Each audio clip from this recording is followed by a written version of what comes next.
নমস্কার। 2025 সালের first summative ইভালুয়েশনের routine দেওয়া হয়েছে। এই রুটিনটি দেওয়া হয়েছে 25শে মার্চ 2025 এবং এখানে লেখা রয়েছে একটি জায়গায়, এই যে এখানে খেয়াল করুন, month wise annual academic activity calendar 2025 up to 15th April 2025। এই জিনিসটি কি?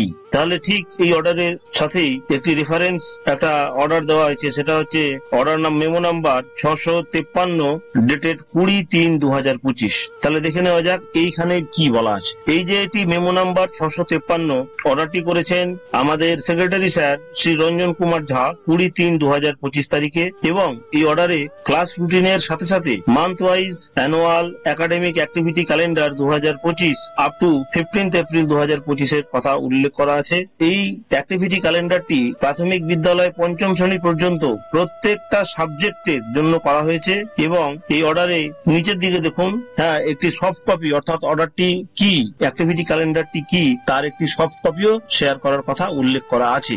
এই যে আপনারা ছবিতে দেখতে পাচ্ছেন month wise annual academic activity calendar 2025, এইটি হচ্ছে তার সফট কপি। এটি আমাদের West Bengal board of primary এডুকেশনের পক্ষ থেকে এটি দেওয়া হয়েছে এবং এর প্রথম দিকেই রয়েছে ক্লাস রুটিন, এবং ক্লাস রুটিনের পরে প্রি প্রাইমারি থেকে একদম ক্লাস 5 পর্যন্ত প্রত্যেকটা ক্লাসের জন্য, প্রত্যেকটা সাবজেক্টের জন্য এই একাডেমিক অ্যাক্টিভিটি ক্যালেন্ডারটা তৈরি করা হয়েছে। এখানে এর প্রথম দিকে রয়েছে কোন মাসে কোন বইটি কত পৃষ্ঠা থেকে কত পৃষ্ঠা পর্যন্ত পড়ানো হবে সেটা উল্লেখ করা আছে। ঠিক তার পরে রয়েছে মেজর লার্নিং আউটকামস, অর্থাৎ এই পৃষ্ঠাগুলি যখন পড়াবো জানুয়ারি বা ফেব্রুয়ারি বা মার্চ, তখন শিশুদের জন্য কাম্য শিখন সামর্থ্যটি কি হবে সেটি আরেকবার এখানে খুব সুন্দরভাবে লিখে দেওয়া হয়েছে। এবং শেষের দিকে যেটা রয়েছে কোন মাসে কতগুলি ক্লাস হবে, হ্যাঁ, কোন মাসে কোন সাবজেক্টে কতগুলি ক্লাস হবে সেই বিষয়টি খুব সুন্দর করে দেওয়া আছে। এটা আমরা বছরের শুরুতে যে ক্যালেন্ডার পাই সেখান থেকে এটা হিসাব করলেই পাওয়া যাবে।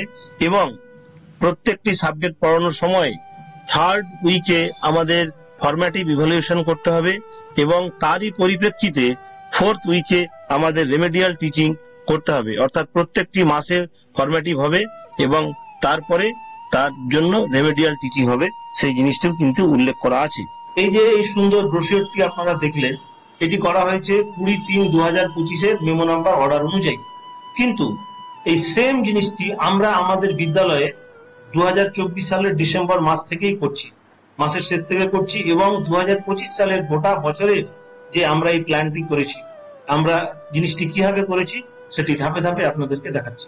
আমাদের মালদা জেলার ডিআই স্যার 10/9/2018 তারিখে একটি অর্ডার করেছিলেন এবং সেখানে স্টাফ মিটিং করার কথা বলেছিলেন। সেই অর্ডার অনুযায়ী আমরা রেগুলার বেসিসে আমাদের বিদ্যালয়ে স্টাফ মিটিং করি এবং একটি স্টাফ মিটিং রেজিস্টার আমরা এসআই অফ স্কুলসকে দিয়ে অনুমোদন করিয়েছি এবং সেই রেজিস্টারে আমাদের গৃহীত বিভিন্ন সিদ্ধান্তগুলি আমরা রেজুলেশন আকারে লিখি। সেই স্টাফ মিটিং রেজিস্টারের 11 নম্বর মিটিং এ এই যে অ্যানুয়াল একাডেমিক অ্যাক্টিভিটি ক্যালেন্ডারের এই বিষয়টি খুব স্পষ্টভাবে উল্লেখ করেছি আমরা, এবং সমস্ত শিক্ষক শিক্ষিকারা মিলে এই যে 2025 সালে আমরা কিভাবে সারা বছর পড়াশোনা করাবো সেই বিষয়টি এখানে উল্লেখ করা আছে। এই যে স্টাফ মিটিং রেজিস্টার অনুযায়ী আমরা যে অ্যানুয়াল একাডেমিক অ্যাক্টিভিটি ক্যালেন্ডারটা তৈরি করেছি সেটা এরকম, এবং এটি আমরা ডিসেম্বর মাসের মধ্যে 2024 সালের ডিসেম্বর মাসের মধ্যে কমপ্লিট করেছি। আমরা ডিসেম্বর মাসেই লিখিত আকারে যে পরিকল্পনা করে ফেলেছিলাম, জানুয়ারি মাসের 2 তারিখে বুক ডেতে সেটি সমস্ত গার্জেনদের সামনে ঘোষণা করেছিলাম এবং গোটা ভিডিওটি 3 তারিখে ইউটিউবে আপলোড করেছিলাম, এবং সেই অনুযায়ী আমাদের বিদ্যালয়ে একদম জানুয়ারি মাসের প্রথম থেকেই পঠন পাঠনের কাজ আমরা চালিয়ে যাচ্ছি। এই বছর ঠিক এই জিনিসটি 20/3/2025 তারিখ থেকে পশ্চিমবঙ্গের সমস্ত বিদ্যালয় করার জন্য West Bengal board of primary education থেকে উদ্যোগ নেওয়া হয়েছে। এটি উপলব্ধি করে আমাদের প্রত্যেকেরই সত্যি খুব ভালো লাগছে, খুবই ভালো লাগছে। এবার আমরা স্কুলের সমস্ত শিক্ষক শিক্ষিকারা মিলে যেটা করেছি, প্রত্যেকটা বই আমরা পড়াবো এবং প্রত্যেকটা মাস অনুযায়ী আমরা কাম্য শিখন সামর্থ্যকে ভাগ করে নিয়েছি। অর্থাৎ আমরা জানুয়ারি মাসে কি পড়াবো, ফেব্রুয়ারি মাসে কি পড়াবো, মার্চ মাসে কি পড়াবো, এরকম মাস অনুযায়ী ভাগ করে নিয়েছি। তার সাথে সাথে বলি একটা কথা, কোনো কারণে যদি দেখা গেল যে কোনো একটা সময় গরমের প্রচণ্ড গরম পড়েছে, গরমের ছুটি বেড়ে গেল, তখন আমরা কি করব সেটাও আমরা রেডি করে রেখেছি। পূজার ছুটির সময় 1 মাস ছুটি থাকে, 1 মাস পরে বাচ্চারা স্কুলে আসলে সে কী করবে সেটাও আমরা ভাগ করে নিয়েছি। অর্থাৎ প্রত্যেকটা বাচ্চা যাতে প্রত্যেক সরকারের যে বই সেটার জন্য সম্পূর্ণ লাভ দিতে পারে তার পরিকল্পনা আমরা এই বছর করে ফেলেছি।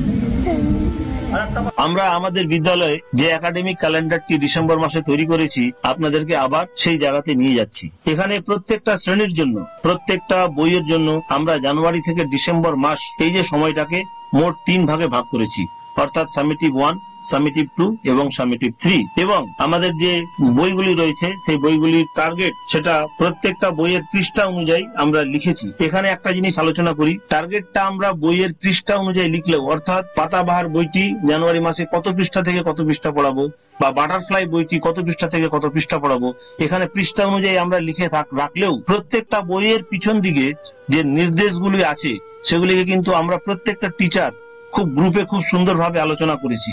বিশেষ করে ইংরেজি বইগুলোতে দেখবেন পিছন দিকে রয়েছে লেসন অনুযায়ী কোন লেসনটি কতগুলো পিরিয়ডে পড়াতে হবে এবং সেই মাসে কতগুলি পিরিয়ড আমরা পাচ্ছি, এই বিষয়গুলো কিন্তু আমরা আলোচনা করে আমরা পিরিয়ড অনুযায়ী সেটা মাথায় রেখে ব্যাপারটাকে আমরা পৃষ্ঠা আকারে উল্লেখ করেছি।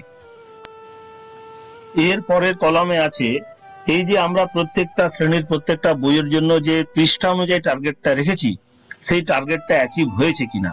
যদি টার্গেট অ্যাচিভ হয়ে থাকে তাহলে সেখানে আমরা ইয়েস লিখেছি, কোনো কারণে যদি টার্গেট অ্যাচিভ না হয়ে থাকে তাহলে সেখানে আমরা নো লিখেছি, এবং কি কারণে অ্যাচিভ হলো না সেটা মন্তব্যের ঘরে উল্লেখ করা থাকছে।